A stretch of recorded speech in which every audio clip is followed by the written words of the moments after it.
सभी को जय मसीह की। आज हम पढ़ेंगे प्रकाशित वाक्य 14। मेमना और उसके लोग। फिर मैंने दृष्टि की और देखो, वह मेमना सिय्योन पहाड़ पर खड़ा है और उसके साथ 1,44,000 जन हैं, जिनके माथे पर उसका और उसके पिता का नाम लिखा हुआ है। और स्वर्ग से मुझे एक ऐसा शब्द सुनाई दिया जो जल की बहुत धाराओं और बड़े गर्जन का शब्द था। और जो शब्द मैंने सुना वह ऐसा था मानो वीणा बजाने वाले वीणा बजा रहे हों। वे सिंहासन के सामने और चारों प्राणियों और प्राचीनों के सामने एक नया गीत गा रहे थे। उन 1,44,000 जनों को छोड़ जो पृथ्वी पर से मोल लिए गए थे, कोई वह गीत ना सीख सकता था। ये वे हैं जो स्त्रियों के साथ अशुद्ध नहीं हुए पर कुंवारे हैं। ये वे ही हैं कि जहाँ कहीं मेमना जाता है वे उसके पीछे हो लेते हैं। ये तो परमेश्वर के निमित्त पहले फल होने के लिए मनुष्यों में से मोल लिए गए हैं। उनके मुंह से कभी झूठ ना निकला था, वे निर्दोष हैं। 3 स्वर्गदूत। फिर मैंने एक और स्वर्गदूत को आकाश के बीच में उड़ते हुए देखा, जिसके पास पृथ्वी पर के रहने वालों की हर एक जाति और कुल और भाषा और लोगों को सुनाने के लिए सनातन सुसमाचार था। उसने बड़े शब्द से कहा, परमेश्वर से डरो और उसकी महिमा करो, क्योंकि उसके न्याय करने का समय आ पहुंचा है।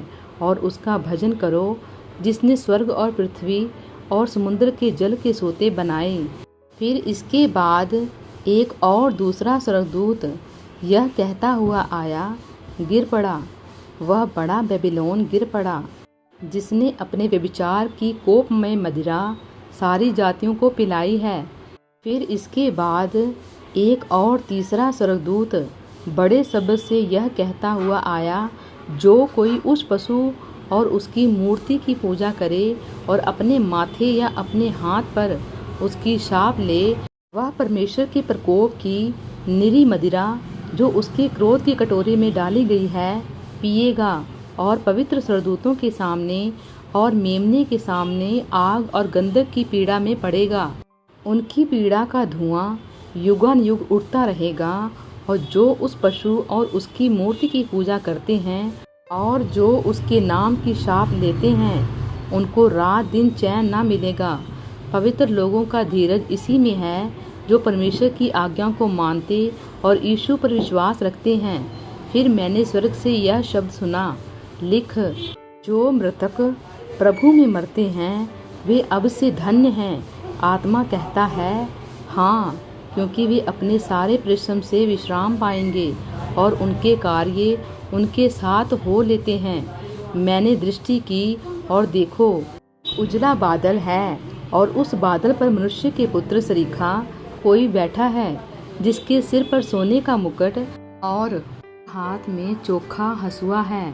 फिर एक और स्वर्गदूत ने मंदिर में से निकलकर उससे जो बादल पर बैठा था बड़े शब्द से पुकार कर कहा, अपना हंसुआ लगाकर लवनी कर, क्योंकि लवने का समय आ पहुंचा है, इसलिए कि पृथ्वी की खेती पक चुकी है।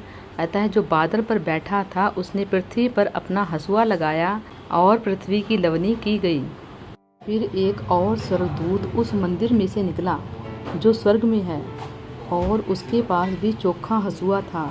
फिर एक और स्वर्गदूत जिसे आग पर अधिकार था वेदी में से निकला, और जिसके पास चोखा हंसुआ था उससे ऊंचे शब्द से कहा, अपना चोखा हंसुआ लगाकर पृथ्वी की दाख लता के गुच्छे काट ले, क्योंकि उसकी दाख पक चुकी है। तब उस स्वर्गदूत ने पृथ्वी पर अपना हंसुआ लगाया और पृथ्वी की दाख लता का फल काट कर अपने परमेश्वर के प्रकोप के बड़े रसकुंड में डाल दिया। और नगर के बाहर उस रसकुंड में दाख रौंदे गए, और रसकुंड में से इतना लहू निकला कि घोड़ों की लगामों तक पहुंचा और 100 कोस तक बह गया। प्रभु इन वचनों द्वारा आपको बहुतायत से आशीष दे। आमीन।